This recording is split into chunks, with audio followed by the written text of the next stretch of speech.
Hello. I just got back from the Y and it was like push day, like triceps, chest. And I'm still early stages. I can't even do heavy weights. I just do body weight. I do dips and push-ups and shoulder press, which is not body weight. But that for that, I should switch to body weight maybe. That'd be sweet if I could do like upside down push-ups or whatever, like you go against the wall, you know? Maybe I'll try that. But eventually you can't do body weight. You gotta do weights or you like wear a backpack or something. Um, but I'm not even there yet. My arms are still skinny. They look like a 1950s actor. You know, in the 50s, all the male actors had skinny arms because they hadn't almost invented bodybuilding yet. And then I think in the 60s they started getting slightly thicker arms. They're going for aesthetics. And then it got like 70s got actual bodybuilding and like maybe roids and stuff. Woodrow, what's up, man? What's up? Just chilling at work. I need to get in shape to fix my back. How old are you, if you don't mind me asking? Because yeah, like late 30s. I've heard a lot of examples where it's back issues and working out fixes it. And yeah, that's where I'm at. I'm in my late 30s and my back is, knock on wood, doing good because I have been kind of focusing on that a little bit. 37, yeah. Yeah, just I don't know. Do like light, super light deadlifts and slowly get that going a little bit. Then you'll have a strong back. Uh Skating and physical work my whole life. Yeah, so you're already in shape. It's just yeah, I don't know, maybe a little core. Maybe you're maybe you went the other direction. You worked out too much because you're working your whole life and your body's breaking down. But I'm sure there's the thing that happens too is like there's muscles that we don't kind of like know about that never get hit and they'll get weak and it can create like a chain reaction and that can so you might like pull something that's out of commission, then if you don't let it heal that's going to hurt other muscles near it, you know, and it that just keeps happening. That can happen if you're like overworking around still probably late 30s. I'm no expert. Yes, but the reason for the season is just sharing the Grand Prix. We're checking in. We're at 94, 94, so close to 100. 100 would be really nice. So anyone who hasn't backed, consider backing. There's a very affordable digital tier just to catch up on the story if you want to do it that way. Um, or yeah, various physical prints. The Earthbound saga is long at this point. Multiple big trade books. I did a graphic. Jake and Rini talked me into doing this graphic here of like all the books that have been released. So you can see these are the two new ones. It's issue 3 of Grand Prix, and that actually collects 1, 2, and 3 is now collected. So you can get the new issue and the collected. You could skip everything and just get this. Um, that's a good idea. Uh, yeah, bad form, unimportant muscle use. Yeah. I forget why. Oh yeah. So anyway, working at the Y, and I come back and I'm having my second cup of coffee because I only had one in the morning. Usually I'll have two or even three, and then three will kind of like knock me out. It's like too much caffeine, and I am. That's like my window of super productivity is like I can sometimes max it out to like 6 hours if I'm lucky, and then maybe later in the day I can do like some slightly less productive work, uh, whatever that may be. And lately I've been getting up real early too, and that kind of helps. But I only had one cup of coffee, so I'm like, I could do one more cup of coffee. So I'm actually doing it after my workout. So one second, I'll have a sip here.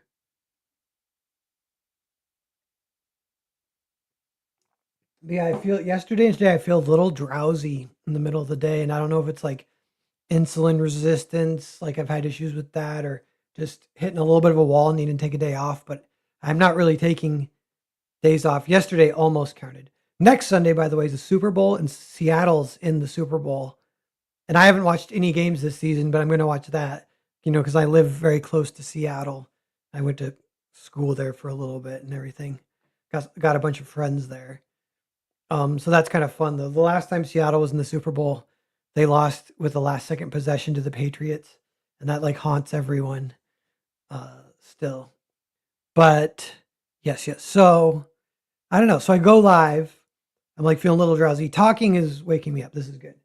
But I want to talk randomly ish a little bit about the Epstein file drop. But I might wait just a second, see if a few more people come in. Because though with that, I was like super into Pizzagate in 2016. Maybe I don't know if it was 2015 even, but yeah, 2016. Whenever it was that first WikiLeaks WikiLeaks drop, that like blew my mind, and that was also kind of haunting a little bit. But now we're all like a little desensitized to it, but you still have moments of like getting haunted when you like confront the darkness or whatever. And there it's still a little bit of like plausible deniability. You're not sure exactly what's true yet. Uh, but it seems pretty crazy. And yeah, the new Epstein releases, it's like it did not put anything to bed. If anything, it made stuff worse and vindicated a lot of the what would have previously been, I guess, considered a conspiracy theory. But the thing is, I never thought Pizzagate was like a conspiracy theory. It was like true to anyone who wanted to look into it. But then it got like kind of fake debunked, and it kind of just stayed that way. So it was more of like a politicized issue where, yeah, you're not going to be able to convince like your normie friends or your Democrat friends, especially, that it's real. In fact, you might like piss them off if you talk too much about it. But actually, one thing that was weird is like before it got politicized, this is like part of like I wasn't even like I didn't even know what I was politically. You know, I thought I was a liberal. But then Pizzagate happens right around then. Trump was kind of happening, and I thought he was funny. But like I don't know if people had voted yet or what. Um, and I did get into trouble when I told some of my liberal friends that I thought Trump was funny. So like there's little moments where like, oh man, I accidentally like kicked the bear. I didn't even know it, or punched the bee's nest or whatever. These you see the people with like the Pavlovian responses where all of a sudden it's like you said their trigger word and they're foaming at the mouth. And these are like they had been pre-programmed, or like I guess like yeah, nobody had been desensitized yet at that point. So it was really weird reactions. It was really like confusing. And yeah, but there was one with the Epstein files because I pulled a friend aside, like at a party, we're all just drinking. And I was like, I got to tell you something crazy. And he's like, what? I'm like, the WikiLeaks drop has people talking in code about like possible uh, child trafficking. And I was like, kind of explaining to him. And he started laughing. And I was like, wait, what? And this is before like liberals would normally like laugh it off or whatever. Like it was before the big split, you know. It was before any of that. It literally had just been dropped for like one day, and I caught it on Twitter or something. I tell my friend about it, and he starts laughing, and he looked at me like, "Oh, that's a conspiracy theory. You're so cute." He was being very condescending. He wasn't being mean, but he wasn't even really indulging me. It sounded he was doing a little bit of like trying to walk me back or whatever, being gracefully trying to like walk me back. But I was very unaware of like everything that he was bringing to the table. I guess it was again, I guess like all the programming was there, it just hadn't been activated yet. That they're going to resist the stuff, and a lot of it is like the pro science crowd. They hate conspiracy theories, and if you want to debunk something, you just call it a conspiracy theory. Then they automatically won't believe in it, and you're like, this is not conspiracy theory. If anything, you could just call it a conspiracy. I don't know. Genuine, what's up, man? Says hello, friends. Me and Lauren Woodrow. We got 4 people watching, guys. Uh, we are a little randomly dipping into some Epstein stuff because it's fresh news and because I was super into it in 2016, which is weird to say because I'm trying to remember.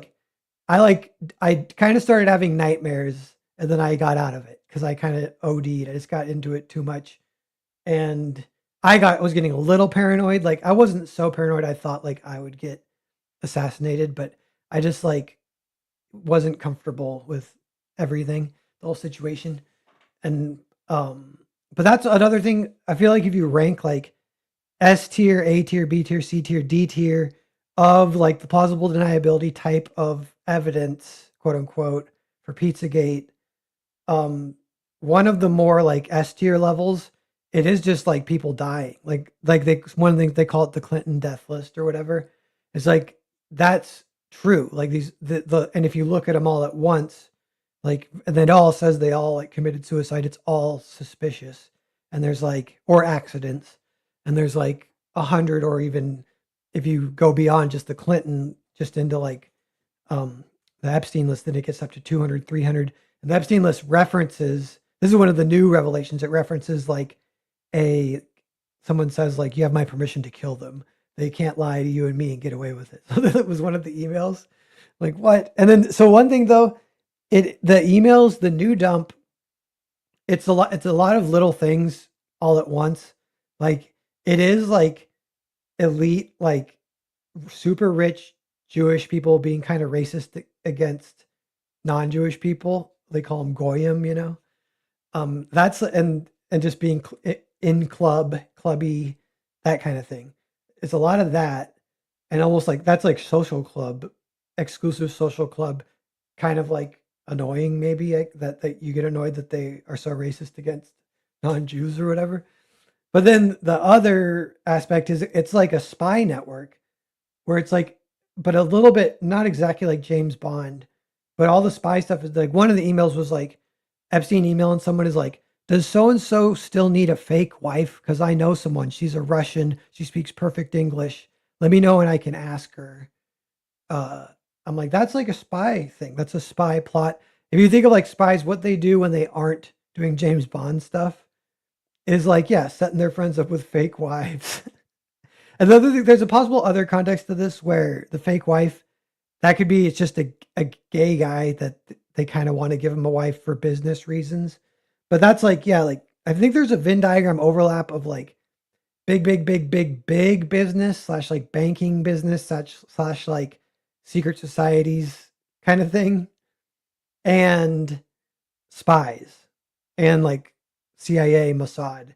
I think there's like a big Venn diagram overlap. That's like a little bit what the Epstein really seems to be like evidence for too. Um, but yeah, so I don't know. We'll put a pin in that. Let's talk a little bit about Grand Prix. Um, yeah, so we're at 94. I'd love to get to 100, but be careful what you wish for. I can't, I don't know, it's unrealistic to get six backers in one day. That's so crazy. But we had a six backer day a couple days ago, but I was getting on some live streams, getting out to some people that maybe hadn't seen it.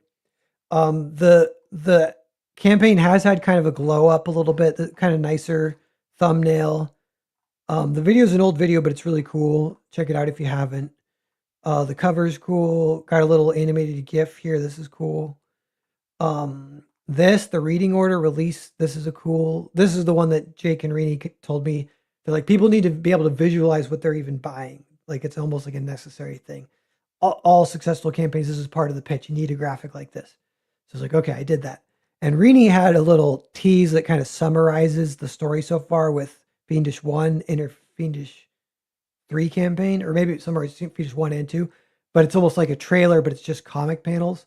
So I did that, but I had this actually, these were all from a file of Fiendish or of Earthbound 2, Grand Prix 2 had like a previously page, and these were all from those. And I'm thinking like it could just be these 1, 2, 3, 4, 5. That could just be like the warm up, the tease, because it's talking about the rings and stuff. That's like the huge part of the Grand Prix story is that magic system with the rings. And this is all just kind of like, yeah, if you read it's like setting up some kind of intrigue to understand, okay, yeah, the story has a lot of like, kind of like a lot of aura farming around the Grand Prix and the mystery of the Grand Prix, which is a lot of fun. And the book kind of lets you, that exclusivity turned up to 11, the book lets you kind of enjoy that, which, so the idea of like the super exclusive party is embedded in Grand Prix. And that is also a huge thing in these Epstein emails. And I was like, I don't know. It's not deliberate. It's just like it's kind of interesting psychology about the idea of an infinitely exclusive party. Like if there's an idea for a party for just the billionaire elites and everyone wants to go, the only problem is they kind of ruin it because they make it like crime riddled with sex trafficking and I'm like, I don't know. In Grand Prix, the reality is, yeah, there is prostitutes in the Temple One, which is the Grand Prix. Um, but it's yeah, there isn't like satanic rituals. But um, yeah, but that the satanic ritual aspect is still just a little bit plausible deniability. Unfortunately, still like it's not quite like no smoking guns, I guess. And you're trying to remember, like you could get these pictures, you could see. So there's some weird stuff. Like one, it's I guess I wouldn't put it at S tier of like evidence, but A or even B tier, but strong. So A tier maybe if you're trying to convince someone. And I've showed people this and they're like they get creeped out, but I don't even know if it's still like this, but it's Tom Hanks' Instagram. And his Instagram was like a bunch of pictures of like single child gloves on the pavement or a single child shoe, like 50 of these in a row. That was all he was posting on Instagram. And the caption would say like, a child lost his shoe or look what I found. Da, da, da, da, da. So I'm like, bro, this is so like satanic ritual thing. And again, there's still like a little bit of, I guess, plausible deniability, but that was happening all at the same time as Confiscate or not Confiscate, Pizzagate. So many gates. Um, and yeah, that was creepy as all hell. And I wonder if it's still like that. But people have pictures of him like wearing weird rings. He's like, but one thing is, Tom Hanks was the first celebrity. He was basically the celebrity ambassador for COVID, and COVID was super sketchy.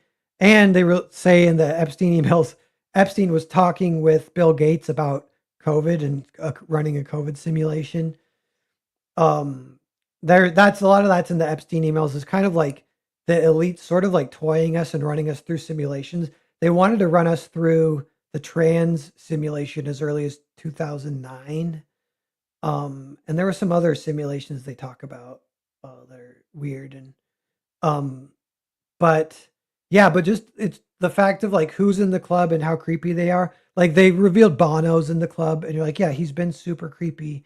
As far as like they're a lot of times they're super anti-Trump. And it doesn't ever that doesn't necessarily even mean like Trump's like the super good guy. I don't even know, but the bad guys hate him, so that's like sort of a good sign or whatever. H3, what's up, man? Hail, how's it going, everyone? Just three people watching. We're just hanging. We're just chatting, talking some Epstein stuff.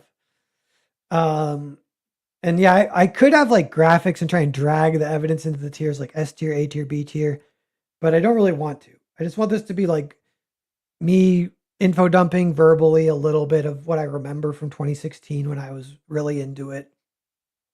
And I was going to say, getting into it gets dark, and then you get out of it, then you get desensitized. I'm still kind of like that, but then you get these touches of darkness where you're like, shit. And also like kind of wondering like, what does it mean? What can we do? What will happen? Um, like, yeah, because it's feels like at this point this cabal does run the world. So it's like, what do you? I don't know what you do. And then I've heard people throwing around the term white hats. So there is, and this is actually even something Alex Jones has said in the past. Six people watch how's it going, but he says evil is organized and good is disorganized, and that rings true. Um, and but it would kind of mean, and you could say centralized versus not centralized. So evil being centralized around like the devil, or just even like satanic kind of cult cabal on Earth or whatever that does this child trafficking stuff, and for seemingly blackmail, but it seems like that is like a little bit less official. Of it's less like it's like if you're in the club, they don't need to blackmail you. You're in. You know what I mean? That's what it kind of feels a little bit more like. Um, and it some of it goes back generations, and they get you young, so you're kind of like initiated slash abused from a young age yourself. So then you're kind of like doomed from the beginning, uh, and that keeps it rolling. But so that's like evil, and then good is decentralized, which would be that's like in general decentralization is pretty nice. Even with like AI is like idea of this ultimate centralized idea, and that nobody likes that. The idea of the singularity, one world government run by AI. Everyone hates that. Like, and like even practically, say say the world government is ran from like England, and they pass a law that then we have to follow in like Washington State in the United States, in like the rural, or even like rural to the city. Like say the city passes a law, makes the rural areas follow it, and it makes no sense for them to follow it. You know, like that happens. That does happen still, even in today's world, where you would want like more decentralized. But yeah, so decentralized is good, and good. So these pockets, and this is what Alex Jones said is like evil will always win, but good when it does organize every like 100 years or whatever, every 200 years, every 1,000 years, it will organize and then it will defeat evil, and then you kind of start over again. And I don't know, it's like that sort of rings true too a little bit. I don't know, but yeah, you wonder about, okay, are there even this term white hats? Because this is one thing people were talking about is like, did Epstein?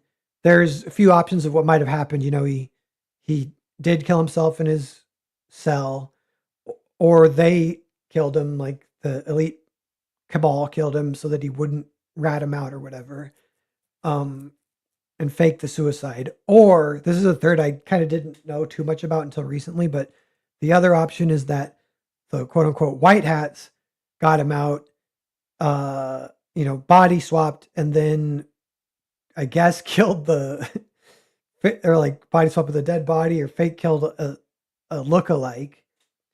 And it, honestly, you know what's creepy is like we don't even know this, but they could have like cloned him and killed the clone. Like I don't know, that's crazy. But so anyway, maybe the good guys have him, and they on a black site, the white hats on a black site. People like throwing these terms around, but um, and if they got him, you know, then that's a kind of good asset for the good guys to have. They could be making moves to try and like bring down the bad guys. I don't know. I wonder is like I don't know. Like who, even if you look at the public, like who's good and who's bad, it would be hard to pick out someone who's like that's a white hat, or you know, like that they feels like they would just be behind the scenes. Like like the deep state. Like those are kind of the two sides sometimes. It's like white hats versus deep state. White hats would kind of also be a deep state, but they would just be like good guys. Like they haven't been corrupted or whatever. Like even for example, Elon Musk. He's in the Epstein files. There's one email of him wanting to go to Epstein Island and them not letting him go, or them like shutting it down before the party just doesn't happen, so he never goes. So whatever, a little sketchy. There's some his mom, he has like the old family history, and his mom is sketchy. But everything every move and everything he says publicly seems super cool. And the old test, like the other side does hate him. You'd be worried if it's controlled opposition and they're just faking it. That would definitely be something they would maybe do. Kind of a baller move if they did, because they would trick a lot of us. Um, but yeah, I don't know. Let me know if you guys would think anything about all this. Let me collect my thoughts. I can keep ranting a little bit, but I want to just, yeah, make sure people are seeing and attention brought to the campaign. It would be so sweet if while we're chatting here today for an hour or so, if we get a backer. Can we get just one backer? Get to 95. Does anyone want to grab some of these books? Jump in on the series. There's an affordable digital tier for anyone international, save on shipping. Um, yeah. So if you want to jump in, so a few things. This book, Earthbound Volume 1, is free. And my link, I have the link for it on Twitter. If we have any mods, we could post a link, but this book you can find on Gumroad. If you search Earthbound Gumroad, it'll come up and you can read this for free. That's like 136 pages. And that's like a great test. I bet most people who read it are going to like it, which is why I'm putting it up for free. There is a little debate there of like, if you put it up for free, in a sense, you're devaluing it, obviously. So people might see it, or they might download it, never read it because they don't ascribe value to it because you didn't ascribe value to it. Versus if you charged 100, they're almost psychologically going to love it. But the thing is, there's a balance. They're never going to buy it for 100. But it's kind of a numbers game. It's like, yeah, and so far on Gumroad, it has 100, and it's been up for like at least a year, maybe a little longer. But it has 100 downloads, and yeah, I hope everyone who downloads it reads it. I say that on the site. I'm like, I only ask one thing: if you download it, please do read it. Don't download it and let it just sit and collect dust on your hard drive or whatever. Um, but yeah, so offering it for free, a little move, for or against, pros and cons. Definitely committing to the bit a little bit with this one. I just want to offer that first one for free. Anyone can get in on it. Earthbound 2 you can get on this campaign or on eBay. This campaign you can get these two also just like collected 1, 2, and 3. This is the third trade. So the series so far is 3 trades, and these two make one full graphic novel. This one is the first half of a new graphic novel. This is actually 160 pages, which is like, I'm a little bit nervous about the printing costs because it's all color. So it is, and I mean, yeah, it's like it's and it fluctuates, but it's printing at $10 per copy would actually be like a okay deal. I'm worried it goes higher than that. It could go as high as 15. And I've seen it like, because the comparable was the Shorts Compendium. That was like, yeah, like 160, 170 pages, full color. And it was weird. There were times where, yeah, if you ordered just like 25 copies or something, like it goes a little bit down if you order more. But I needed to order some extra copies, so I ordered like 25. And it was like 18 to 20 per copy. This is through Mix'em. So like, yeah, you could get better deals if you go to China, but then it takes way longer. It's nerve-wracking. And now there's tariffs and possible delays, middlemen that could screw you over. That's happened to me before. So I do prefer just printing with Mix'em in America, or like I think sometimes they print in Canada, but it like doesn't affect the price, I don't think. But yeah, so where to jump in? It's nice. This is free. You can get all 3 collected, or a kind of fun way to jump in is actually starting just with this, because this is a new story. So like it's a new arc. Like there would be like less context of the characters, so the characters carry over, so that base can help. And I think I've got a little feedback that most people that read both, they prefer to read it this way. Read it Earthbound, then Grand Prix. But there's a few people that said they read Grand Prix and they really glad they read it first because of the extra intrigue, almost the extra like playing catch up is fun for them. And then in that case, Earthbound becomes a prequel. Like it can literally be either way. I've got feedback both ways, and so it's kind of fun. But yeah, whatever looks best. Volume 3. Eventually, there's going to be a Volume 4, and that will finish Grand Prix. This takes it all the way up to the middle of the story, where there's kind of a big, kind of cliffhanger-ish type thing, big reveal. And then Volume 4 is actually going to be one giant action scene. That'll be like, I'll try and keep it under 180 pages or something, but it'll be hopefully just the same as like 160 pages or something like that. And that'll finish Grand Prix. Now then with Earthbound, this is like a project that I might be working on the rest of my life, but it is finite. There's a big time gap within universe from Earthbound to the Grand Prix. There's 3 years, and we don't know what happens. So that's part of like the kind of fun is kind of playing catch up. But not too many questions are answered about how they got there. So it's kind of like, yeah, that's one reason why you don't necessarily need to read, because they're quite separate. Like in part 2, WizKid's like almost like working as a police spy kind of guy. And in issue 1, he like was a like independent contracting agent who was one of the most wanted kind of like targets for this Grand Prix recruitment system. So these bounty hunters come after him. So like, yeah, one is bounty hunters coming after him. Two is him going kind of undercover on a like detective mission into a fighting tournament. It's like totally different, no connection. So yeah, one or the other. Like, um, reading one doesn't necessarily help the other. You can just read them both independently. But yeah, it's the same guy. So there is this question of like, okay, how did he go from most wanted, kind of like on the lam agent provocateur to uh like undercover policeman detective secret agent kind of guy working for a completely different company. And I have all that written, and that is actually episodic, but that would be, I think it's two trades worth. So I call that the Earthbound gaps. So to catch every character in the 3 years of what happened to them to get them to Grand Prix, it's not like a movie. Like volume, these two put together are like a movie kind of. It takes place over like 4 days, even like really just like condensed, tight, fast moving story telling you this little snippet. And then same with Grand Prix, like place over like 4 days. Uh, and then these take the gaps take place over like 3 years.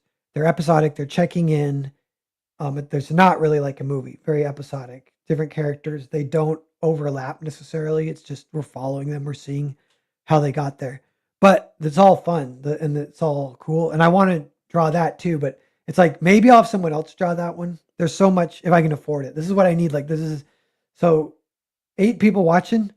The main thing I'm manifesting, you guys. Ooh, 94. Can we get this to 95? Anyone want to back? 8 people. Any of the 8 people watching haven't backed yet? Go for it. Go for it. But I'm really trying to manifest a little like surplus for investing back into comics. Anywhere from 10 grand to 20 grand over my living expenses. Cause I'm still like kind of full time. I actually do have a little part time job 1 day a week and some other little like side hustle type things. Um, but and then other than that, I'm still full time on comics, and it's been kind of just scraping by, and that's okay. But what I dream of is 20, 10 to $20,000. I mean, it sounds like a lot when you say it, but it's funny. I've already invested like 60, or I think yeah, maybe like 60, because Cerberus was like 40. Um, at least it might have been more. And then those are the two main ones was that and then the Earthbound shorts. Because I kind of funded those where I'm just the writer. I was hiring artists to do. These are two full graphic novels or trade sized books that were completely funded by earlier successes in crowdfunding from the golden age, as I call it. And specifically the really successful Earthbound 2 campaign was like that was like exactly what I would have been wishing for. It was like a $20,000 surplus. And the shorts collection, I think it kind of broke even. And Cerberus broke even. So, but the fact they broke even kind of means that surplus is sort of still there, but then it's slowly draining just naturally from time passing and other things going down. So these are like, yeah, the finance kind of like side of things or whatever. Um, but some of that might come back into. So we'll see at the end of the year because Cerberus is going to have a big release in the summer. I'm pretty sure. It's kind of still like a mystery of something that's going to happen with that, but that will be really fun, and that could do quite well and kind of hopefully add to a little. But sort of a lot is writing on that. A lot is writing on this on Grand Prix. If for the dream of A, just keeping the train rolling, but B, the surplus to invest back into comics because we got so much we want to do. But I would love to do the gaps and hire an artist for the gaps. And I think people would love to see like this extra content because the gaps too, like I kind of wrote them because Grand Prix is funny. Like there will be people who might have like, they might have, you could call it like a mild complaint about Grand Prix about how it doesn't answer every question, even the whole thing put together. And Earthbound was a little bit like this too. Foreign Agent was like this, but Grand Prix, like I love it. I think people are gonna love it. and especially the second half has so much awesome action, so fun. But there is still like a lot of almost like some. I was like, is it comparable to like Lost, where obviously if you set up these questions, yeah, you can keep them rolling, but you need to pay it off eventually. You need to answer them, and it hopefully isn't like really stupid answers or whatever. And so with Grand Prix, I was like, okay, it's okay if they don't get answered for the some of these questions don't get answered even in Grand Prix, but I want to have the answers myself, know that they're there, and I think I do want to like share this with people. It's not like I would just keep it close to the chest knowing that it's a thing or whatever.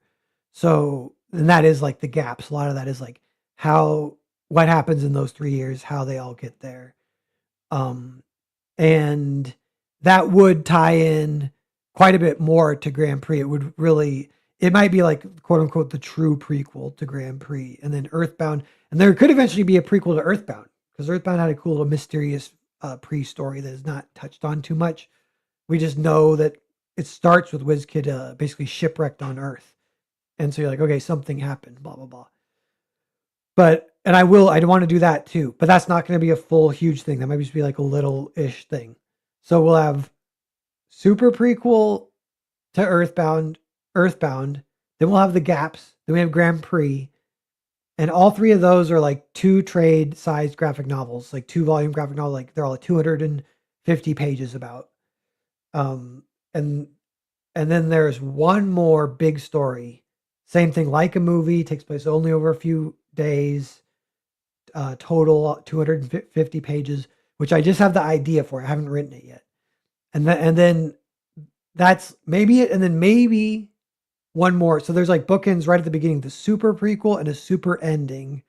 And the super ending, because this is like 20 years in the future, but the super ending, because the other ones are like more like the way trilogies, they can kind of be two ways. Yeah, it's like an episodic trilogy, or it's like Lord of the Rings is like one big story split into three, or like Indiana Jones, where each it's a trilogy, but each is its own adventure and they have their own ending. And yeah, like Last Crusade does end with them riding into the sunset, and you can feel it as like a true ending. Um, and yeah, so I think I'll probably just do that with Earthbound. But and then this is like a maybe, and this is 20 years in the future. But if I really want to do, yeah, like a last little, not a big story, like a kind of little story as a final bookend with like a true ending, um, then uh, then I will for Earthbound, and then that'll be what it is. So if it's like 2 bookends, which of length I'm not sure. Maybe they're like one trade size, so they're like just even like 100 pages. So super beginning, super ending, 100 pages. That's 200 total. Then 4 graphic novels in the middle, and one of those is the gaps, which is like episodic short stories of how they got there. That is awesome. So that'll be Earthbound. Earthbound's gonna be this kind of huge thing, but not there's a million bigger. Every manga is bigger than that. A lot of comics are bigger than that. But I would feel pretty good to get that all done. Thurin says, "Gotta run." What's up, guys? Caleb, what's up, man? Henry Thrun. Yes, 9 people watching. Of the 9, are you human or are you bot? And have you backed Earthbound Grand Prix yet? Are you considering it? Let me know if anyone backs it. We'll shout you out unless you want to back anonymously or whatever. 10 people watching. We're looking for one single solitary backer to bring this to 95. A little dopamine shot of the day for yours truly. It's funny, these campaigns can be an exhausting haul of sorts, but you kind of get desensitized to it too after a while, and it can be enjoyable. But it's funny, yeah. Some of it is like you gotta, yeah, you gotta relax, accept. You gotta be positive. You gotta be at peace. But yeah, I mean, say we got 50 days to go. It will be an extended too, so that, I mean, there's time, but might as well back now if you can, if you want to, go for it. But yeah, like so in like imagine so in like 11 days we've got almost 100. And you're like, oh, well, if it keeps up at that pace, that's actually quite good, but it won't. You're like, oh shit, I wonder where it will end. Honestly, 300 would be like not bad. That would be like uh, keep keep the train rolling a little bit, getting some of that budget for what I need for the year to keep everything moving. So with these books especially, but with a lot of my comic stuff, because I do everything, that kind of helps the business plan aspect of it, where the overhead is like zero except for my time. So it does put me in a position where I can like kind of work full time if enough money's coming in.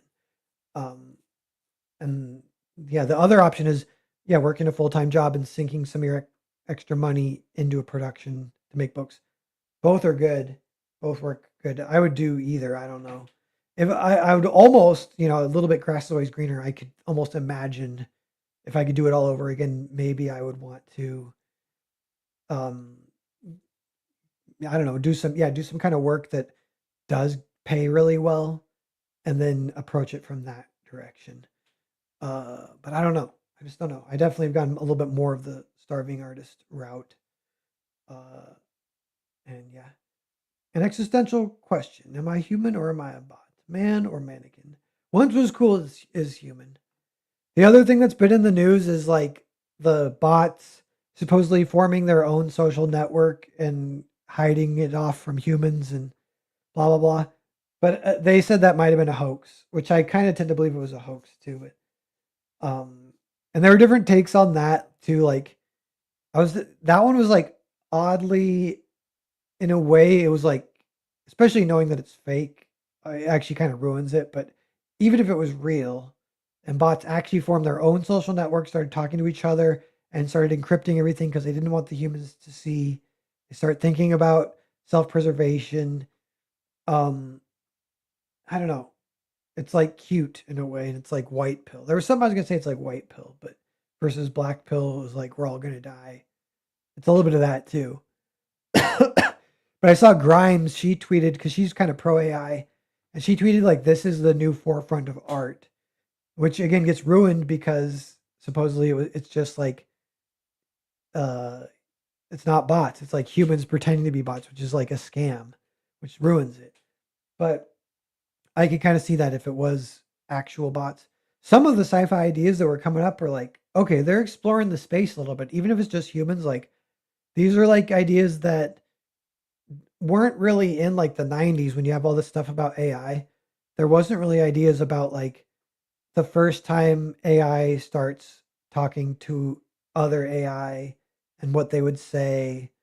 And then like might invent their own language because they don't want to be overheard by humans.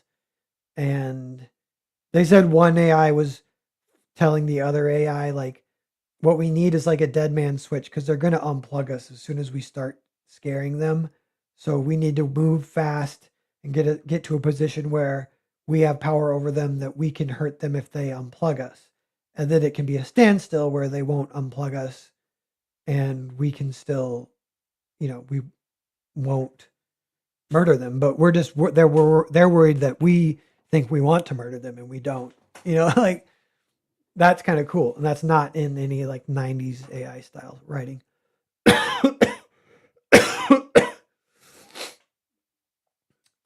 Yes. All right. So, I don't know what else is there to chit chat about. I told you guys the full future of Earthbound. Another possibility is that it bombs and then it kind of dies. Like I still want to commit to finishing Grand Prix, obviously, but yeah, if it's like even like 200, say just totals at 200 backers, that's actually like what Hotel Story was at. Um, and yeah, me and Jared were debating like that's almost not enough because we have an idea for a sequel for that. But we're like, yeah, 200, it's not really enough to like pursue the sequel. But there actually will be a second hardcover release of Hotel Story at some point, just a second chance. And we don't expect it to do crazy because a lot of people that would back it have already backed it. But if for some reason that does fairly well, or there's still some demand, because Hotel Story is one that does get good word of mouth. Uh, I've kind of mentioned this before, but there is like a word of mouth glass ceiling, which is unfortunate. And yeah, it's like it can only take you so far.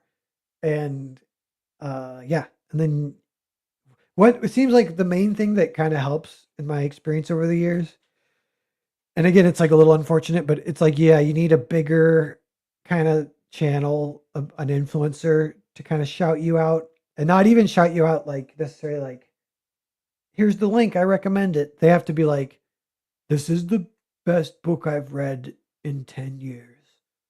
Grab it now or you'll regret it forever. And if they say that, then you'll break into a new circle, get some can hit some new crazy stuff. But I don't know, as I say that too, I think there's some examples of like it feels a little bit more like, oh, they built that, steady release and good quality and they just built it up. Like it's actually a Common America kind of feels like that. Like they just kept going, steady release, and they might have had a little what like ace up their sleeve because they had a little slush fund for marketing. Supposedly, I don't know. I think they might have denied that. I'm not sure. Um,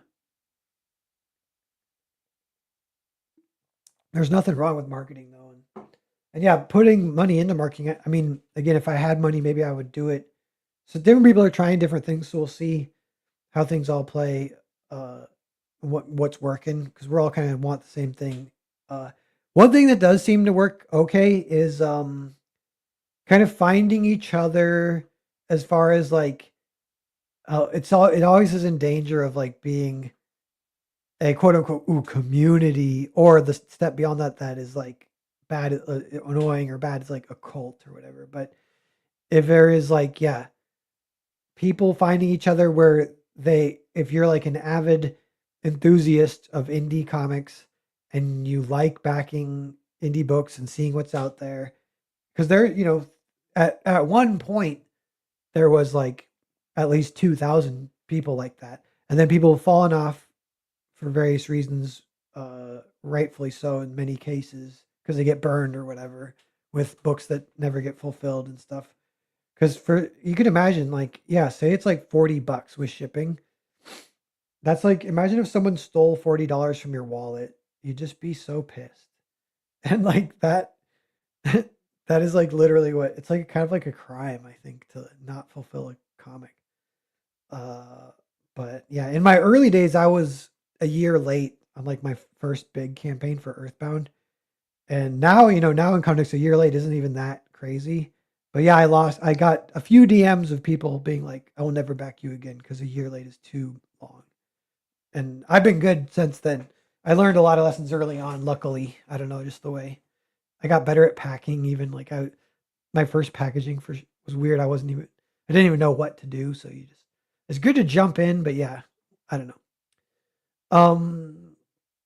Yes. So what were we talking about? Talking about timelines, Earthbound, crowdfunding, maybe some stuff in the summer, new Earthbound books. Um, just the numbers. Like, so 200 being kind of low, uh, and it just feels off. It feels like the equivalent of like, yeah, if it was Hollywood and a movie bombed in the movie theater, you wouldn't make a sequel. Uh, and yeah, like 200, even though that's 200, you're like, you can definitely get a frame of mind where you're like, obviously you should be grateful to those 200, but it's like, is the demand really there? Especially if you're trying, the goal is to try and make more comics, but yeah, scrape by as a comic artist, everything like that.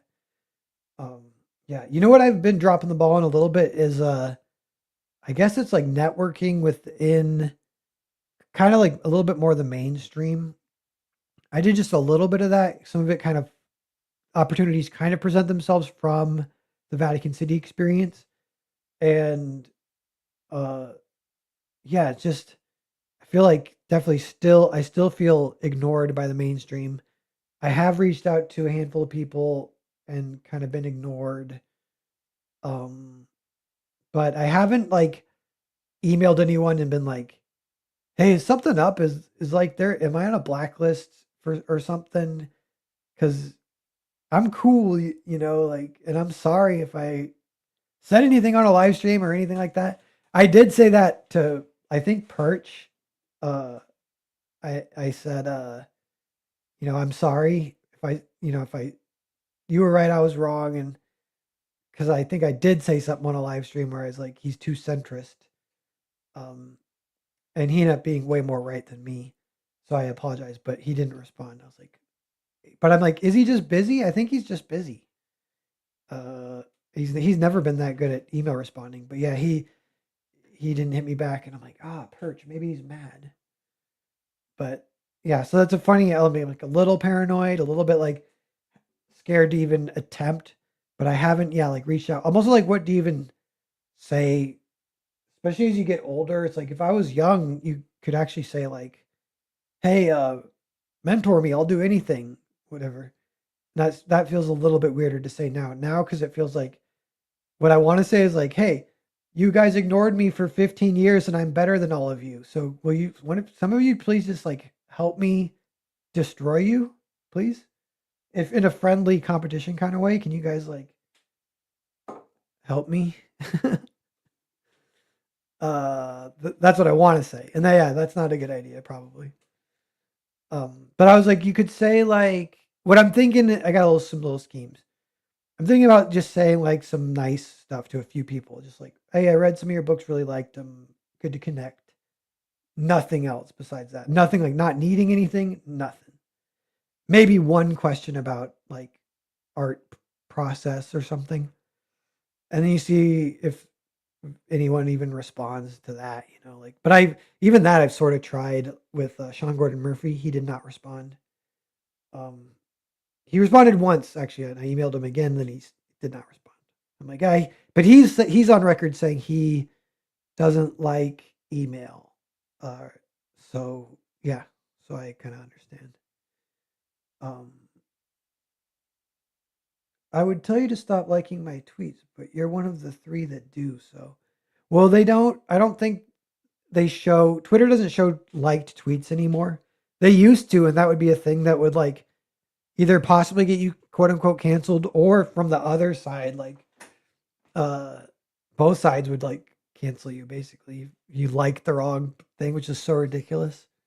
Um, but I think Instagram might still show likes and they still kind of will cancel for that. But yeah, so I like enthusiastically across like for whatever without with aplomb and without self-censorship. But I was thinking if that ever happened to me, I'd be like, my thumb slipped, like with a straight face, just say that.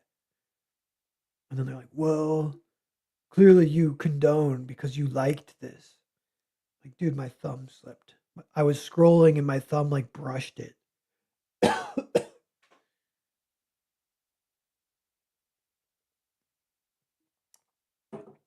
All right. Let me see here. So we talked a little about the Epstein files. I guess the one thing we haven't talked about the Epstein files is the art, which again, I'm not going to show it, but you can kind of go looking for it. Um, and even flashback. So sorry if you. We'll do a little bit more of this. Flashback to 2016. Before a bunch of Instagram accounts got shut down, they pulled the pictures from the Instagram accounts, and they are creepy. Like it was like for Comet Ping Pong or whatever, they were using like pizza emojis to censor like faces of kids or whatever, and that's like freaking creepy as frick. And that stuff, yeah, I don't know. So that's something 2016. Then cut to yeah, today. I don't know if there's art in the Epstein releases. A lot of this might just be Pizzagate flashbacks, but the art is crazy. I would put it at S tier, and the art also is like it's the creepiest stuff for me. Almost, it's more of the stuff that will kind of give you nightmares and kind of hard to look into. But also, there's some like facts about it that are weird. Like they show this one artist who paints like kids in torture rooms, and they say Tony Podesta has these paintings on his walls. That's a lie. He has paintings from that artist on his wall, but the paintings he had aren't of kids in torture rooms. It's like something else that is like still creepy, but not so blatant. But that's one thing. But that art is like insane. And then they did show one painting, and I'm like, I think again, like I forget sourcing where the painting shows up, but it's like the creepiest painting of all time. There's a couple even that I've seen. One of them was like that they did bring up in the Epstein files. It was one they were tying it to of Britney Spears. So they were chatting about her and in a weird way. I can't remember if they were saying they wanted to help her, but she was kind of like on the like stuff, kind of like Kanye West has talked about, where like almost like mind control, just drugged up, keeping her drugged up, blah blah blah. And there's a photo of like a woman in a bed who's like just dazed, and then that compared to Britney Spears, and you're like, oh man, that like is the same thing, and that's creepy. But yeah, so a couple things. One is that this is what like people didn't believe. Like my parents, I tried to show them, but Epstein had a painting of Bill Clinton in a dress in his Manhattan apartment, and that painting you can find it. It's like kind of famous or whatever. And just like what does that mean or entail, and how creepy is that? Obviously a power flex, but just weird signaling Bill Clinton's in on all that stuff. Obviously he is, but um and but one of them is Tony Podesta. Like I mentioned, he has the art from the super creepy artist, but it wasn't the super duper creepy shit. It was something else. But then he does have one where I was like, what the hell? And it's in his apartment. It's a golden statue, life size recreation of a Jeffrey Dahmer Polaroid. And the Polaroid is of a headless gay man who's been murdered and then bound backwards, bent over backwards like a C shape. Uh, yeah, like arched back, but headless, and then bound like hands and feet are bound together, kind of balanced on the bed like this, like a dead spider, where they're the way their limbs curl up and they kind of just sit there like a chess piece. It's like that. Um, and he has a sculptural recreation of that, and you're like, and it's not like, oh, that's like maybe that. Nah, that's not really. It's like, no, that's what literally what it is. And then you're just like, "Yeah, what the hell is going on here?" And yeah, so that to me, that kind of stuff is just like some of the worst. Prime Survival. That Grand Prix artwork would be Jim Lee level if it had rendering. The anatomy and perspective and dynamic poses are good. Uh, Prime Survival. Yeah. Thank you. Yeah, I'm glad you can see that. I feel like some people, just not everyone, but the odd, I get the odd hater where they don't even see that. They don't even see that the anatomy and everything is good, and they just say it looks scribbly and unfinished and amateurish and something something.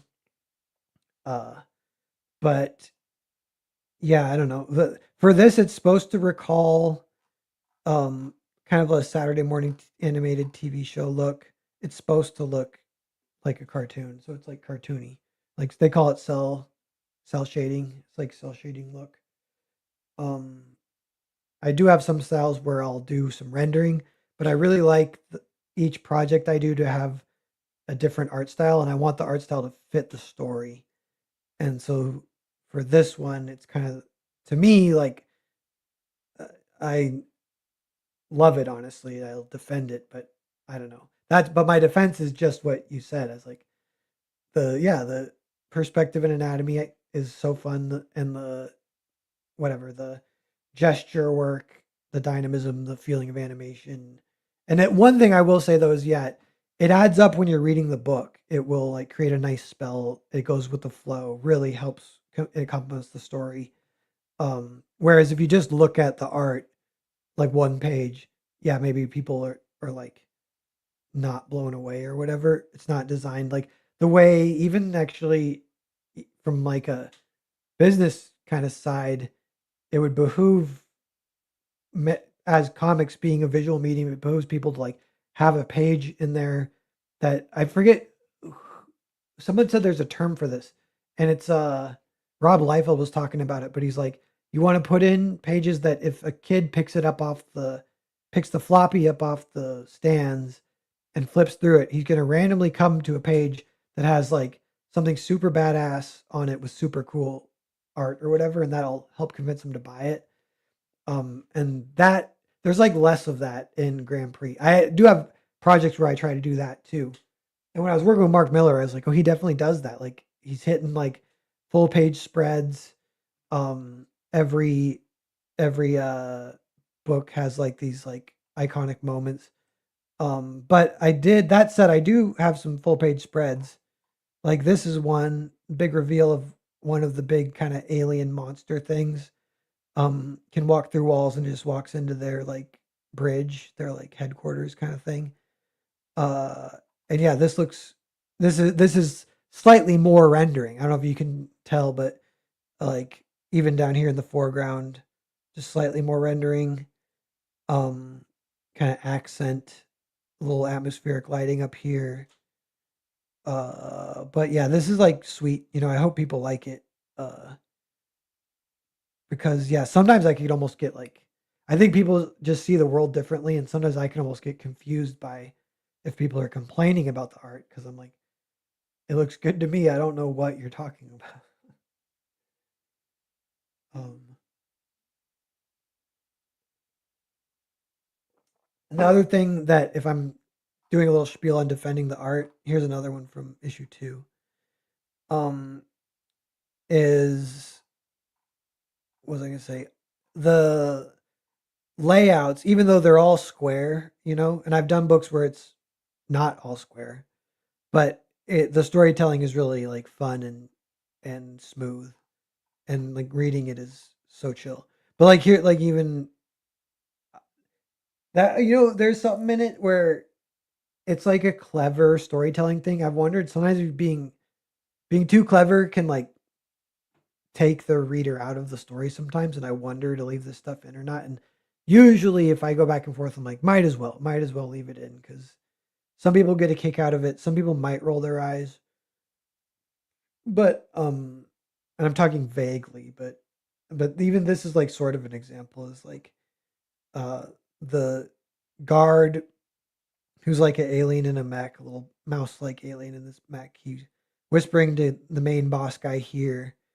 And then next panel, WizKid is whispering to Julia, and the earlier panel set up that the pixie has she's looking to find him to whisper something to him.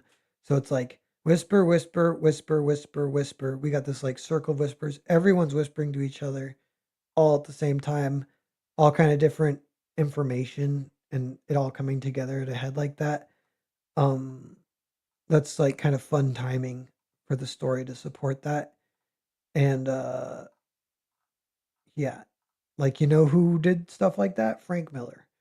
And that's cool. Like I wish he would like I feel like if he read it, he would see that part and he'd be like, "Sweet, you did that. Nice job." Um but yeah. Um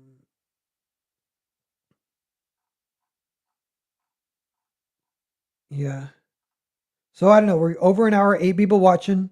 We're looking for one backer. Maybe we won't get it this stream. That's okay if we don't, but we're looking for one backer. Um and uh yeah, then we're gonna get out of here. Here's the animated GIF of the title. Look into its eyes, get hypnotized. Um, yeah, I'm trying to think if there's anything else to discuss. It's good to just go an hour and check in, let everyone know. Campaign's live. Grab it if you haven't. Um, and yeah, I think a lot of the people watching have already backed. That's what I think. This is part of the issue. You got to reach new readers and convince them to take a chance. Um, yeah, and I'm looking. There's over 1,000 on the mailing list, but if I send it out, you get like 30% opens. But I did buy, so I haven't sent one out yet, but I bought a domain and a business email account, which is like $200 for 2 years. And I hope I didn't overspend. It seemed like kind of a lot, but I'm like, I think that's just what it costs. It's actually two fees. That's what you got to realize, because you got to buy the domain and you got to buy the business email. And Google will do the business email for you, but you have to pay for it. And it's like $7 a month or something like that. That's the bare minimum. But I did those two things. And supposedly that's supposed to help that if you send a email newsletter, it goes less to spam folders. So we'll see. Because I got a feeling those 1,000 people on the mailing list, they're all like, fans of my work and like to support it. I feel like a lot of them, and you do get like sometimes you get feedback. Like you'll have a campaign run for 3 months or so, and then it closes down, and then you get a couple of emails of people being like, "What? This already ran? I missed it." I'm like, "Oh man, I wish that emails would work better to like let people know or whatever." Because I definitely sent the email multiple times. Venture Lord, I know you offer the first issue for free download, but is there anywhere peeps can just read it online? I think that would be a huge boost to potential readers. It reduces the friction a lot. You know what? I think so. Let me see, because I think it might be on Global Comics too. Let me make sure.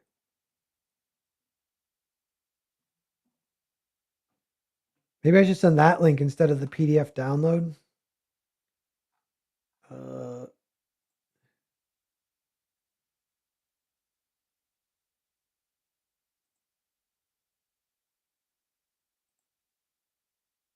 Let me see here.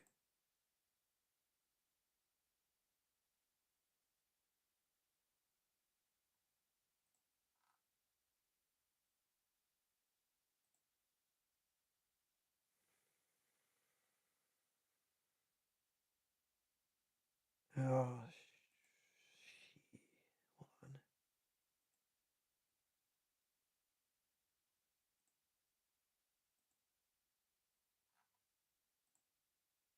It's wigging out. I started a new. It started an account. Okay, okay. I do have a.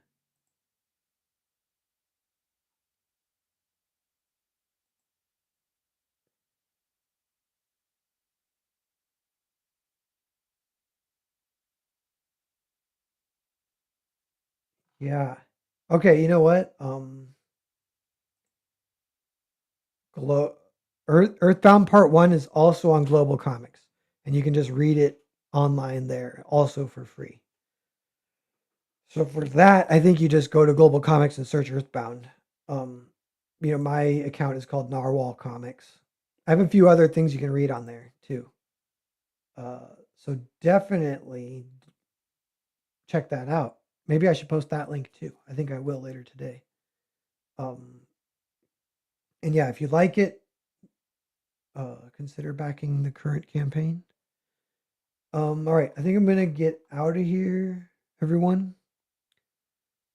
Um, and I will catch you guys later. Thanks for hanging out. I'll see everyone.